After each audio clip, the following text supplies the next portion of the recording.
2031 तक, अगले 8 वर्षों तक संघर्ष चलेगा। और इस मंच से ऑन रिकॉर्ड कह रहा हूं, 100 करोड़ मुसलमान, 50 करोड़ ईसाई और 5 करोड़ हिंदू भी मरेगा। जो सो कॉल्ड सेकुलर है ये भी मरेगा।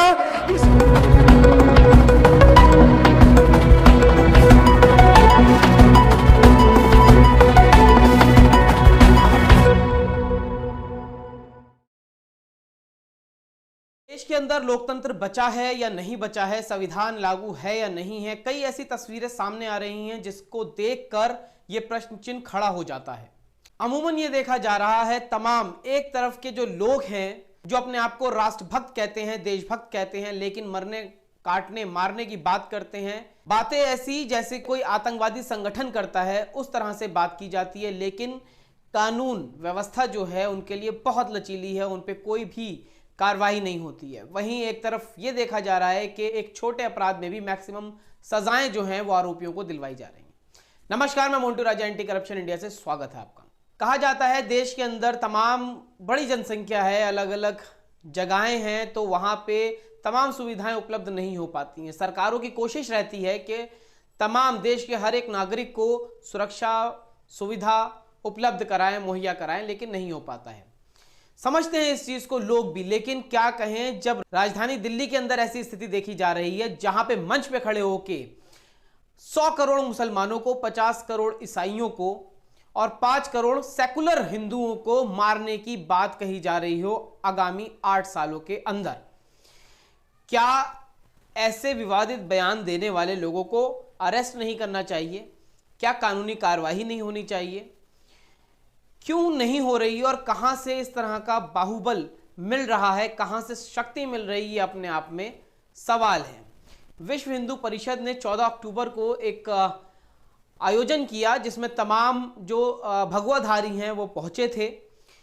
तमाम आतंकवाद की वहां बात करी जा रही थी, लेकिन कोई कार्रवाई, कोई अंकुश नजर नहीं आ रहा है। चाहे बजरंग दल हो या विश्व हिंदू परिषद, निरंतर जो उनके कुछ चुनिंदा तथाकथित चेहरे हैं उनके द्वारा तमाम मारकाट की बात करी जा रही है।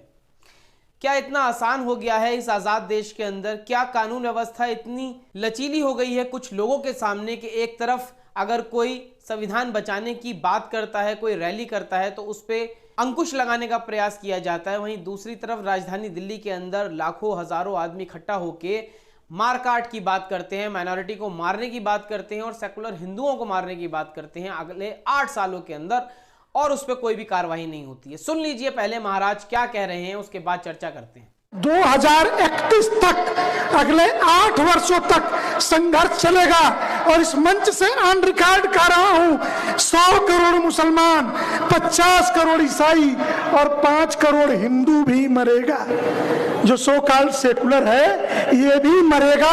इस धर्म युद्ध में नोट करके कहीं रख लो, 100 करोड़ मुसलमान, 50 करोड़ ईसाई, ये ईसा मूसा के युद्ध में बदल रहा है, विश्व युद्ध में बदलता जा रहा है। बताना चाहता हूं इस देश के मुल्लों को, मौलवियों को, सनातनों से मत टकराओ या सनातनों को टकराने की कोशिश मत करो। ये सनातन चुप है। ये मत सोचो कि हम लोग अलग जातियों में बटे हैं। जिन सनातन पर आप चोट पहुंचाने की कोशिश करोगे, दोबारा पाकिस्तान और बांग्लादेश भेजे जाओगे, ये मैं आपको बताना चाहता हूं। जैसे हमारे धार्मिक नगरी गंगा सागर वेस्ट बंगाल में 28,000 आबादी में लगभग 20,000 मुस्लिम है। भेंट द्वारका में टोटल 12,000 की आबादी में लगभग 10,000 मुस्लिम है। बनारस, काशी विश्वनाथ, शिवनगरी, प्रयागराज, इलाहाबाद में अन्य धार्मिक शहरों में मुसलमानों की आबादी 35% से बढ़कर 90% तक हो गई है। जरा विचार कीजिए, निर्णय लीजिए। जैसे कि आपने देखा कि महाराज ने साफ तौर पे कह दिया है अगले 8 सालों के अंदर 100 करोड़ मुसलमान मरेंगे। मुसलमान भाइयों, अपने आप को बचाओ। 50 करोड़ ईसाई मरेंगे। ईसाई तो जबकि विदेश में भी हैं, तो शायद ये लोग जो हैं विदेश के जो और मुल्क हैं ईसाइयों के, उससे भारत की जो घनिष्ठता है, मित्रता है, उसको भी क्षति पहुंचाना चाह रहे हैं। तो ये देश विरोधी नारेबाजी जो इन्होंने करी है उस पर NSA तो लगना ही चाहिए, तमाम पत्रकारों पे लग रहा है और सोशल एक्टिविस्ट पे लग रहा है, जो देश विरोधी काम कर रहे हैं उन पे लग रहा है, तो इन भगवाधारी जो आतंकी हैं उन पे क्यों नहीं लगना चाहिए, ये भी एक सवाल है। एक तरफ तो आपने देखा राजधानी दिल्ली के अंदर तमाम इस तरह की चीज़ें हुई, और अगर बात की जाए उत्तर प्रदेश की तो योगी सरकार को सलाम है। योगी सरकार को योगी को तो लगता है प्रधानमंत्री हो जाना चाहिए, क्योंकि योगी राज के अंदर आजम खां को दोबारा गिरफ्तार कर लिया गया है, 7 साल की सज़ा हुई है। जो जाति प्रमाण पत्र है वो गलत और नकली बनवाया हुआ था, जिसके चलते न्यायालय ने 7 साल की सज़ा दी है। आजम खां क्या कह रहे हैं, सुन लीजिए। कुछ कहेंगे? और फैसले में फर्क होता है। ये फैसला हुआ जी, तो क्या फैसले के खिलाफ आप इसमें अपील करेंगे? विचार करेंगे, हमारे वकील लोग करेंगे विचार। तो क्या लगता है सजा भी आपको ज्यादा दिखती है? कल से ही पूरे शहर को मालूम था, आपके छोटे चैनल्स पर चलने लगा था कितनी सजा होनी है। क्या कहें इससे ज्यादा, ये भी मालूम था कितनी सजा होनी है, कल से मालूम था। आप ही के चैनल पर चल भी रहा था, अब आपने जजमेंट देख लिया होगा, हमें आज पता चला। चलिए प्लीज।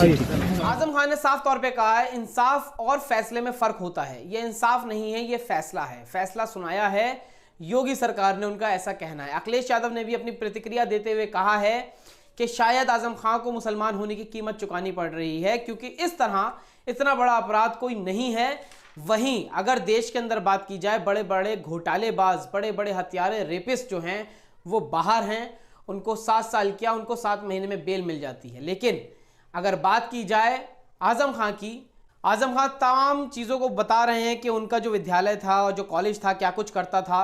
क्या कह रहे हैं आजम खां, उनका एक पुराना वीडियो है वो भी सुन लीजिए। हमारे स्कूल की इमारत खाली करा ली गई और हजारों बच्चे हमारे सड़कों पर आ गए और इमारतें खाली कराई जाने का मंसूबा है। जिन बच्चों के और बच्चियों के माँ बाप नहीं हैं उन्हें हम फ्री शिक्षा देते हैं। जिन लोगों के पास लेबर डिपार्टमेंट का सर्टिफिकेट होता है, मजदूरी करते हैं, उनसे मात्र 20 रुपया प्रति माह फीस ली जाती है।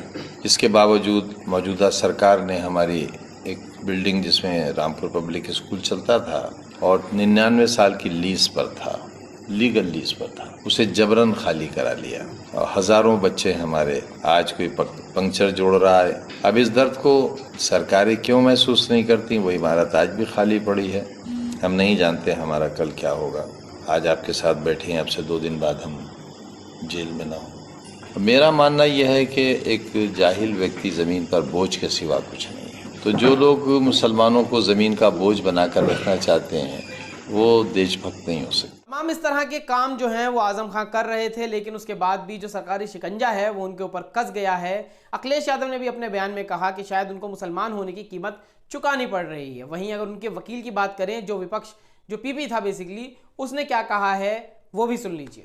मोहम्मद आजम खान साहब और उनके परिवार को न्याय मिलेगा। उनके खिलाफ बड़ी साजिश हुई है, बड़े षड्यंत्र हुए हैं और साजिश षड्यंत्र का ही परिणाम है कि आज उन्हें इस तरह की सजा का सामना करना पड़ रहा है। और उन्होंने यूनिवर्सिटी बनाई और बीजेपी के लोगों का कहना है, बीजेपी के अंदर के लोग हैं, जो अंदर लोग बैठे हैं, उन तक ने कहा कि आजम खान साहब मुसलमान हैं, इसलिए उन्हें इस तरह की सजा का फेस करनी पड़ रही है। आगे की नफरत मिल जाए वहां फैलाइए, धर्म की नफरत फैल जाए धर्म की फैलाइए। तो मुझे तो ये भी लगता है कि कहीं धर्म के कारण उनके साथ इतना अन्याय ना हो रहा हो। और सबको यकीन है और सब जानते हैं उन पे इसीलिए अन्याय हो रहा है कि उन्होंने यूनिवर्सिटी बना दी और उनका धर्म दूसरा है।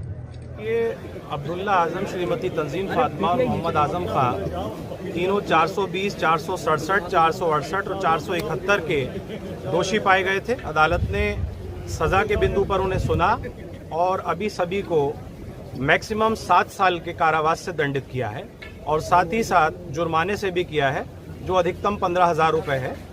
पहली सज़ा उन्हें 7 वर्ष की है, दूसरी सज़ा उन्हें 3 वर्ष की है और बाकी भी उससे कम सज़ा 2 वर्ष की भी सुनाई गई है। तो अधिकतम सज़ा 7 वर्ष की है, बाकी जजमेंट आने दीजिए, हम आपको और डिटेल में बताएंगे। जुर्माना इसमें अब्दुल्ला आजम खान, श्रीमती तंजीम फातिमा और मोहम्मद आजम खां 420, 467, 468, 471 और 120 बी के दोषी पाए गए। तीनों को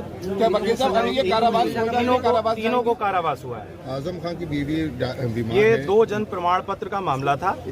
इसमें पहले ही मोहम्मद अब्दुल्ला आजम खान की विधानसभा सदस्यता माननीय उच्च न्यायालय द्वारा रद्द की जा चुकी है। इसमें वादी वर्तमान विधायक श्री आकाश सक्सेना द्वारा FIR कराई गई थी। विवेचना के बाद तीनों को इसमें आरोपी बनाते हुए चार्जशीट फाइल की गई थी। अदालत में सभी साक्षी प्रोसिक्यूशन द्वारा पेश किए गए। मैं पूर्व शासकीय अधिवक्ता रहा हूँ, जिसमें मैंने भी इसमें आधे से अधिक गवाह अदालत में पेश कराए थे और बाकी का केस ट्रांसफ़र हो गया था मजिस्ट्रेट कोर्ट में। उसके बाद हमारे APO संवर्ग से जो प्रोसिक्यूशन ऑफिसर थे उन्होंने इसमें सारी साक्ष्य दी है और सभी को मद्देनज़र रखते हुए अदालत ने ये फैसला दिया। डिफेंस के भी इसमें लगभग 24 गवाह पेश किए गए थे और सभी के बाद आज दोषी करार दिए गए और सजा सुना दी गई। कुल सारी सजाएं एक साथ चलेंगी और मैक्सिमम पनिशमेंट 7 वर्ष का है। जुर्माना कितना लगा? जुर्माना भी मैक्सिमम 15,000 रुपए। तो जेल भेजा जाएगा क्या? पिछली सजा इसमें काउंट होगी? अरुण प्रकाश सक्सेना। तो जैसे कि आपने तमाम वीडियो देखी और सुनी, शुरुआती तौर पे अगर भगवाधारी है, विश्व हिंदू परिषद ने ये द्वारका राजधानी दिल्ली के अंदर 14 अक्टूबर इसी महीने की 14 तारीख को ये सम्मेलन कराया था, जहां पे मुसलमानों को मारने की, ईसाइयों को मारने की और सेकुलर हिंदुओं को मारने काटने की बात हो रही है। एक तो रहा ये, इस पे कार्रवाई होगी नहीं होगी पता नहीं। अगर कार्रवाई हो रही होती कोई सख्त, तो ये निरंतर जो बयान आ रहे हैं वो ना आ रहे होते। दूसरी तरफ आजम खान, जिन्होंने एक नकली या गैर कानूनी तरीके से जाति प्रमाण पत्र बनवाया था और 7 साल की उनको सजा दे दी गई है। तो आप देखिए और समझने का प्रयास करिए। राजधानी दिल्ली के अंदर ही रामलीला मैदान में 29 अक्टूबर को एक मुस्लिम महापंचायत होने जा रही थी, जिसमें मुस्लिम ही नहीं और जो अन्य समुदाय के लोग हैं वो भी शिरकत कर रहे थे, लेकिन सरकार ने उस पर अंकुश लगा दिया। उनकी परमिशन जो है मौलाना तौकीर रजा और महमूद प्राचा की कैंसिल कर दी। तो जहां मारकाट की बात हो रही है, जहां करोड़ों मुसलमानों को, करोड़ों ईसाइयों को और करोड़ों हिंदुओं को मारने की बात हो रही है, उनको परमिशन दे दी जाती है। जहां संविधान बचाने की बात हो रही है, जहां समझौता, भाईचारा और तमाम जो है सौहार्द स्थापित करने की बात हो रही है, उस परमिशन को रद्द कर दिया जाता है। तो 2 तस्वीरें जो हैं वो आपके सामने हैं। क्या आप कहना चाहेंगे? दोनों को एनालिसिस करके आप अपना जवाब कमेंट में दे सकते हैं। अगर अब तक चैनल को सब्सक्राइब नहीं किया है, कृपया करके सब्सक्राइब, लाइक और शेयर कर लीजिए। Anti corruption India news Facebook, Twitter, Insta पे मौजूद है, वहां भी लाइक, फॉलो, सब्सक्राइब और शेयर कर दीजिए।